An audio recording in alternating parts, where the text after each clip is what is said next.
Hi friends, welcome back to our channel.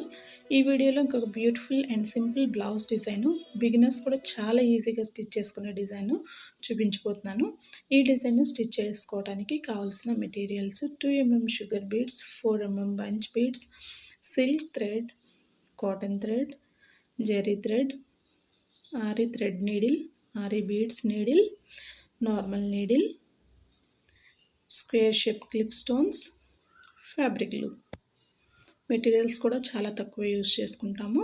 అలాగే design కూడా చాలా సింపుల్గా ఉంటుంది, చాలా బాగుంటుంది. సో ఫస్ట్ ఇక్కడ మనము జెరీ థ్రెడ్తో 2 లైన్స్ చైన్ స్టిచ్ వేసుకోవాలి.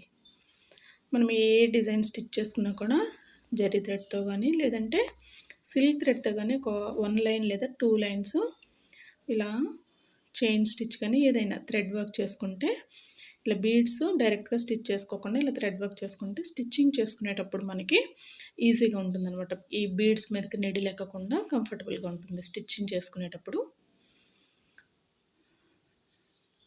ఇలా జెరీ థ్రెడ్తో ఒకసారి ఫార్వర్డ్ డైరెక్షన్లో, ఒకసారి బ్యాక్వర్డ్ డైరెక్షన్లో చైన్ స్టిచ్ వేసుకోవాలి.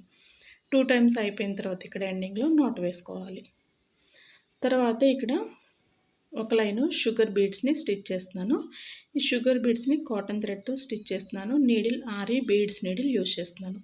తులిప్ నీడిల్ యూజ్ చేసే వాళ్ళైతే తులిప్ 23 0.45 mm నీడిల్ ఉంటుందండి, అది యూజ్ చేసుకోవచ్చు. బట్ మనకి తులిప్ నీడిల్ కంటే ఈ ఐరన్ నీడిల్స్కి అయితే బీడ్స్ ఒకటేసారి ఎక్కువ పడతాయి. సో అస్తమానం మన బీడ్స్ ఎక్కించుకోవాల్సిన అవసరం ఉండదు. సో వర్క్ కూడా ఫాస్ట్గా జరుగుతుంది. అలాగే మనకి ఈ నీడిల్స్ వర్క్ చేసుకునేటప్పుడు కంఫర్టబుల్గా కూడా ఉంటాయన్నమాట. సో ఫాస్ట్గా వర్క్ చేసుకోవాలనుకుంటే ఆరి నీడిల్స్ని యూజ్ చేసుకోండి. ప్రాక్టీస్ చేసుకునేటప్పుడు అయితే తులిప్ నీడిల్స్ యూజ్ చేసుకోవచ్చు. బట్ మనం బ్లౌజెస్ మీద వర్క్ చేసుకునేటప్పుడు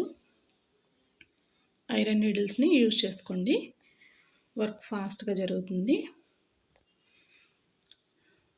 నెక్స్ట్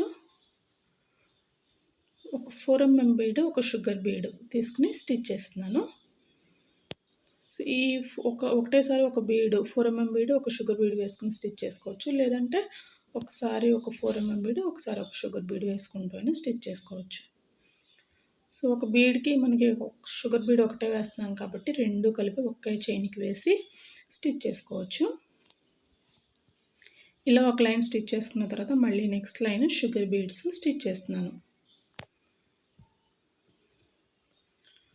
సో మనం థ్రెడ్ వర్క్ చేసుకున్నా లేదంటే బీడ్స్ స్టిచ్ చేసుకున్నా కూడా ఫార్వర్డ్ డైరెక్షన్లో అలాగే బ్యాక్వర్డ్ డైరెక్షన్లో కూడా స్టిచ్ చేయటం నేర్చుకోవాలి.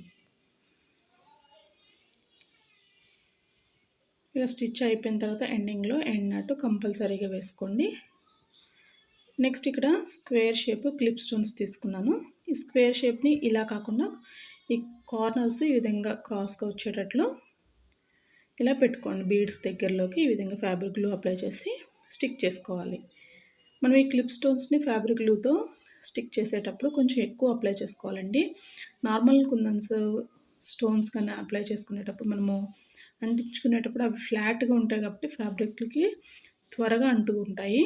కాకపోతే ఈ క్లిప్ స్టోన్స్ కింద ఫ్లాట్గా ఉండదు.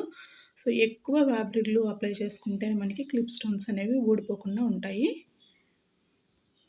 ఇలా 2 క్లిప్ స్టోన్స్ మధ్యలో కొంచెం గ్యాప్ ఉంచుకుని ఈ విధంగా క్రాస్గా స్టిక్ చేసుకోండి. ఇది కంప్లీట్గా డ్రై అయ్యేంత వరకు ఉంచుకోండి. సో డ్రై అయిపోయిన తర్వాత ఈ 2 క్లిప్ స్టోన్స్కి మధ్యలో కింద ఇక్కడ గ్యాప్ ఉంది కదా, సో ఈ గ్యాప్లో షుగర్ బీడ్ని స్టిచ్ చేసుకోవాలి. ఇక్కడ నుంచి ఒక చైన్ తీయటం, ఆ చైన్కి ఒక షుగర్ బీడ్ వేసుకుని తర్వాత అక్కడ లాక్ వేసుకోవాలి. ఇలా ఈ క్లిప్ స్టోన్స్ మధ్యలో ఉన్న గ్యాప్లో, కింద ఉన్న గ్యాప్లో ఇలా ఒక షుగర్ బీడ్ని స్టిచ్ చేసుకోవాలి. నేను ఇక్కడ 4 mm స్క్వేర్ షేప్ క్లిప్ స్టోన్స్ని యూజ్ చేస్తున్నానండి. మీకు కొంచెం కావాలి అనుకుంటే కొంచెం పెద్ద సైజు 6 mm సైజ్ కూడా యూజ్ చేసుకోవచ్చు. ఇలా అన్ని కుందన్స్ మధ్యలో స్టిక్ చేసేసుకున్న తర్వాత నెక్స్ట్ పైన ఒక షుగర్ బీడు, ఒక 4 mm బీడు స్టిచ్ చేస్తున్నాను. పైనుంచి షుగర్ బీడు, ఒక 4 mm బీడు వేసుకుని ఇలా ఈ క్లిప్ స్టోన్కి దగ్గరగా ఈ విధంగా స్టిచ్ చేసుకోవాలి. ఒక చైన్ తీయటం, ఆ తీసిన చైన్కి ఈ 2 బీడ్స్ వేసుకుని తర్వాత ఇక్కడ లాక్ వేసుకోవాలి. నెక్స్ట్ సిల్క్ థ్రెడ్ తీసుకుంటున్నానండి. సిల్క్ థ్రెడ్ 6 స్ట్రాండ్స్ తీసుకుంటున్నాను. సో తర్వాత మనకి చివరిన నీడిల్ త్వరగా ఎక్కించాలంటే ఇలా కొంచెం ఫ్యాబ్రిక్ గ్లూ అప్లై చేసుకుంటే నీడిల్కి ఎక్కించేటప్పుడు త్వరగా ఎక్కుతుంది సిల్క్ థ్రెడ్. ఇలా 6 స్ట్రాండ్స్ ఎక్కించుకుని మనకి నీడిల్కి ఎక్కిన తర్వాత టోటల్ 12 స్ట్రాండ్స్ అవుతాయి కదా. ఎండింగ్లో నాట్ వేసుకుని ఈ విధంగా తీసుకోవాలి నార్మల్ నీడిల్ని. ఇప్పుడు ఈ పైన స్క్వేర్ షేప్ క్లిప్ స్టోన్స్ మధ్య గ్యాప్లో నీడిల్ని పైకి తీసి నీడిల్కి థ్రెడ్ని 2 సార్లు చుట్టుకొని మనం ఎక్కడి నుంచి అయితే నీడిల్ని తీసామో దాని పక్కనే నీడిల్ని కిందకి దించేసుకుంటే ఇట్లాగా మనకి ఫ్రెంచ్ నాట్ అనేది పడుతుంది. చూడండి, ఇప్పుడు ఈ 2 క్లిప్ స్టోన్స్ మధ్యలో ఉన్న గ్యాప్లో నుంచి నీడిల్ని పైకి తీసుకోవాలి. నీడిల్కి ఇప్పుడు థ్రెడ్ని ఇలా 2 సార్లు చుట్టుకోవాలి. మీకు కొంచెం నాట్ సైజ్ పెద్దగా కావాలంటే 3 టైమ్స్ చుట్టుకోవచ్చు. సో ఇలా 2 టైమ్స్, నేనైతే ఇక్కడ 2 టైమ్స్ వేస్తున్నాను. 2 టైమ్స్ చుట్టుకుని మళ్ళీ మనం ఎక్కడి నుంచి అయితే నీడిల్ని తీసామో దాని పక్కనే నీడిల్ని కిందకి దించుకుంటే ఈ విధంగా మనకి ఫ్రెంచ్ నాట్ అనేది పడుతుంది. ఈ విధంగా మనకి ఈ క్లిప్ స్టోన్స్ మధ్యలో ఉన్న గ్యాప్లో ఫ్రెంచ్ నాట్స్ వేసుకోవాలి. సో మీరు కావాలనుకుంటే కొంచెం పెద్ద సైజ్ నాట్ కావాలనుకుంటే నీడిల్కి 3 టైమ్స్ థ్రెడ్ని చుడితే కనుక ఇంకొంచెం పెద్ద సైజ్ నాట్ అనేది వస్తుంది. ఇలా ఈ గ్యాప్లో అన్ని చోట్ల ఇలా ఫ్రెంచ్ నాట్స్ అనేవి వేసుకోవాలి. ఇలా మొత్తం అంతా స్టిచ్ చేసుకుంటే మనకి చాలా బ్యూటిఫుల్గా ఉండే బ్లౌజ్ డిజైన్ అనేది రెడీ అయిపోతుందండి. చాలా ఈజీగా కూడా స్టిచ్ చేసుకోవచ్చు. బ్యాక్ నెక్ అక్కడక్కడ కావాలనుకుంటే ఇలా 4mm బీడు ఒక షుగర్ బీడ్ వేసుకుని స్టిచ్ చేసుకోవచ్చు. లేదంటే ఫ్రెంచ్ నాట్ వేసుకుని దాని చుట్టూతో షుగర్ బీడ్స్ కానీ లేదంటే జరీ థ్రెడ్తో కానీ చైన్ స్టిచ్ వేసుకోవచ్చు. ఇదే విధంగా మొత్తం అంతా స్టిచ్ చేసుకుంటే మనకి బ్యూటిఫుల్గా ఉండే బ్లౌజ్ డిజైను ఈ విధంగా రెడీ అయిపోతుంది. ఈ వీడియో కనుక మీకు నచ్చినట్లయితే లైక్ చేయండి, షేర్ చేయండి. డౌట్స్ ఉంటే కామెంట్ సెక్షన్లో తెలియచేయండి. మన ఛానల్ని సబ్స్క్రైబ్ చేసుకోండి. Thank you friends.